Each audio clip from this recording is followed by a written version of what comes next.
ሴዶ ይመቼ አስተካክለሃል። አየ ዮኒ ማኛ ሲናገር ሰው ይሰማል፣ በደንብ ይሰማል። የሺታ ፒሴሪ ደህና ነሽ ወይ? ሴዶ ይሰማል። ከእስልምና ጋር አታገናኝ ብዬ ሄጀበት ነበር ማታ። ታስታውሳላችሁ? ነበራችሁ አልነበራችሁ? አይገናኝም። ምን ያንተ ስራ ከእስልምና ጋር አይገናኝም በሚለው ሄጀበት ነበረ። ከዛ ይኸው እንግዲህ አንዳንድ ሙስሊሞች ተረዱ። ዝም ብላችሁ ስሜታዊ አትሁኑ። ሴዶ የሰራውን ቪዲዮ ላሳያችሁ ዛሬ። ሴዶ በደንብ ገብቶታል እና ዛሬ የሰራው ቪዲዮ ተመችቶኛል። ስለዚህ ሴዶ ምን ብሎ መለሰ ይኸው ላሳያችሁ። ዝም ብላችሁ ባትጮሁ ደስ ይለኛል። እኔ የምናገረው ስለማቅ እነሱም ሲመልሱ በደንብ አድርገው ነው የሚመልሱት። ይኸው ሴዶን እኛ ስፖርትን ለማሳደግ ብቻ ነው እዛ መድረክ እየተገኘ። ቆይ ይኸው ስሙ። ትናንት በቀሉ እኔ ላይ አፍልቶ ነበር አይደል? ዛሬ ደግሞ ቪዲዮ ሰርቷል። እኔ ላይ ነው ያፈላው። የኔ አድናቂዎች የሆናችሁም ያልሆናችሁ እኔ ትክክለኛው ምላሽ ሰጥቼዋለሁ። በቃ የሚገባው ምላሽ እኔን አታክ ለማድረግ ነበር የፈለገው።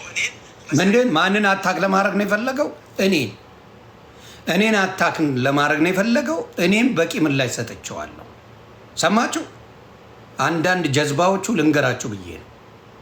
እኔን አታክ ለማድረግ ነው የፈለገው። እኔ በቂ ምላሽ ሰጥቼዋለሁ። የሚመላለሱት እነሱ ናቸው። ይቅርታ አስጠይቀውታል። በነገራችን ላይ ጆኒን ቪዲዮ አለኝ። ይቅርታ አስጠይቀውታል። እሱ ግን ቃል በቃል ያለው ገብቶታል። እሱንና እሱን እንደሆነን የተናገረው ስሙ። በቃ ይህንን የፈለግኩት አያቸው አይደለ? አንዳንዶቻችሁ ሄዳችሁ ሃይማኖት ጋር ልጥፍ የምትሉ ሰዎች ዶማ ናችሁ። ግልጹ ነው። ዶማ መሀይም ናችሁ። ሰዎች መነጋገር አይችሉም። ሰዎች በምንም መልኩ መነጋገር እንደማይችሉ ማየት ይቻላል። 30 ጊዜ ዛፍ ከሆነ አጀንዳ የሚሰጠኝ ማንም የለም። አንተ ዘንባ ዮኒ ማኛ አጀንዳ የሚሰጠው የለም። አጀንዳ ፈጣሪ ነው መሀይም። እና ልነግራችሁ የምፈልገው እኔን ነው ፐርሰናሊ ሊናገረኝ የፈለገው። ስለዚህ ከሌላ ነገር ጋር አታገናኙት። ሚክስድ ማርሻል አርት ላይ እንደዚህ ትሪገር የሚያደርጉ ነገሮች ሊነገር ይችላል ብሎ የስፖርታዊ ጨዋነቱን አሳይቷል። እኔ አፌ ባለጌ ነው አንዳንድ ነገሮች ልናገር እችላለሁ ብሏል። ለእሱ የተመለሰ ነው። ስለዚህ አንዳንድ ሙስሊሞች ወጥታችሁ ሃይማኖታችን ተነካ ብላችሁ ያዙ ይለቃቁኝ የምትሉ ይሄ ደካማነታችሁን ያሳያል። እስላም ሰው ሲናገረው የሚወድቅ እምነት ከሆነ ደካማ፣ እንዲሁም ኦርቶዶክስ እንዲሁም የሆነ ሁለት ሰዎች በተነጋገሩት ስፔሲፊካሊ አንተ ካለኝ እኔን ነው የወከለው። ሃይማኖት ብሎ ካለ ግን ሃይማኖት ነው የምጠየቀው።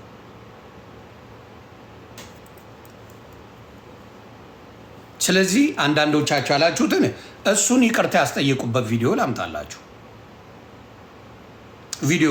ቪዲዮ እሱን ይቅርታ ያስጠየቁበት ቪዲዮ ይዤ ልምጣ። ይኸው ይቅርታ ጌም ይልኩልኛል ጭራሽ።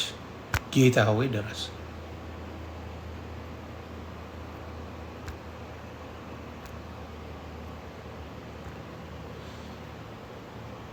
አሁን አይመጣም። እና በምን በሪፖርት እያደረጋችሁ ሰዎችን ምን ታደርጋላችሁ? ወደ አልተፈለገ ተወስዱና ሰዎች ሲናገሩ እንደዚህ ብለዋል ብላችሁ ትመጣላችሁ። የአብዛኛው የአበሻ ችግር ይሄ ነው። ይገፉ እና ከአንተ ክፉ እንድትናገር ያደርጉና ከዛ በኋላ መልሰው እሱ ነው እንዲህ ያለው እኛ ምንም አላደርግንም ይላሉ። ከኔ መጀመር ትችላላችሁ። እኔን ታስታውሱ እንደሆነ ቤታዮና የእሷ በጎች ፓስተር ቆለጦ እያሉ ቀኑን ሙሉ ይውሉ ነበረ። ምንም አድርጊያቸው አይደለም፣ ምንም ደርሼባት አይደለም። ለምን ጴንጤ ሆንክ በሚለው ሲሉ ውለው አንዴ ስገሸልጥ ወስጄ ዮኒ ማኛ አባን ተሳደበ ብለው መጡ። ጀማሪዎቹ ራሳቸው፣ ነኪዎቹ ራሳቸው። ከዛ ይመጡና አንተ ስትናገር ምን ያደርገዋል? መጥተው እሱ ነው ተሳዳብኛ አይደለም አላየንም ይሉ ያላትመዋል ወስደው እና እንደዚህ አይነት ሲስተማቲክ የሆነ የመሀይማን ጥርቅሞች ሊመጡ ይችላሉ። this is part of life። አሁን ጆኒ ቶሎ ብለው ጠፍ ነው ያለው። እኔ ይቅርታ አልደረስኩባቸውም ነው ያለው። እንደዚህ አይነት ነገሮች በብዛት ይመጣል። በብዛት ችግር አለ። ይሄ ነገር እንዲቀረፍ ነው። ቶሎ ትላንትና ባልቀጠቀጠው ሴዶን አያስተካክለውም ነበር። ዛሬ ወጡ ዋገባ ገዳው እኔ በቃ እኔ ተናገረው እኔ መልሼለታለሁ አለ። ነገሩን ዘጋ። ይሄ ነው መሆን ያለበት። አሁንም ነገራቸዋለሁ። ሙስሊም ሆንክ፣ ኦርቶዶክስ ሆንክ፣ ጴንጤ ሆንክ፣ አንዱ ምን አለ እንዲያው ሃይማኖቴን ቀይራለሁ ከተሸነፈ አላህ አሸናፊ ነው አለ። ቪዲዮ አሳያለሁ። አላህ ቦክስ ተጋጣሚ ሆነ እንዴ? አላህ ቦክስ ይጋጠማል? ላሳያችሁ ቪዲዮ። ሃይማኖቴን ቀይራለሁ ከእስልምና ወላሂ ላዚም እወጣለሁ አለ። አላህ ቦክሰኛ አረጋችሁ? ይኸውላችሁ አታስተምሩም። እንደዚህ አይነት ነገር ላይ ትምህርት አትሰጡ የሚባለው ይሄ ነው። እግዚአብሔር ምስክር ያሳያለሁ ቪዲዮ። ከተሸነፈ ሴዶ ከተሸነፈ ቦክስ አላህን ክዳለሁ አሳይሃለሁ በደንብ። እኔ ያለ መረጃ አላወራ። አላህን ክዳለሁ ብሎልሃል። እንግዲህ አላህ ቦክሰኛ እንደሆነ እየነገረን ነው። እኔ ላይ እንዳጨው ምድረ ዝንባ እሱ ነው ያለው። አመጣልሃለሁ አባ። አላህ ቦክሰኛ መሆኑን ያላቅም። አላህ ለኃጢአት ብለህ ኃጢአትን ይቅር የሚል አምላክ በእስልምና እንደሆነ ነው የማውቀው። ከዛ ደግሞ ጀነትን የሚሰጥ አምላክ ነው በእስልምና። አላህ ተደባደብ የሚል አይመስለኝም። እንግዲህ ተደባዳቢ አድርገው መጥተዋል አላህን። እስቲ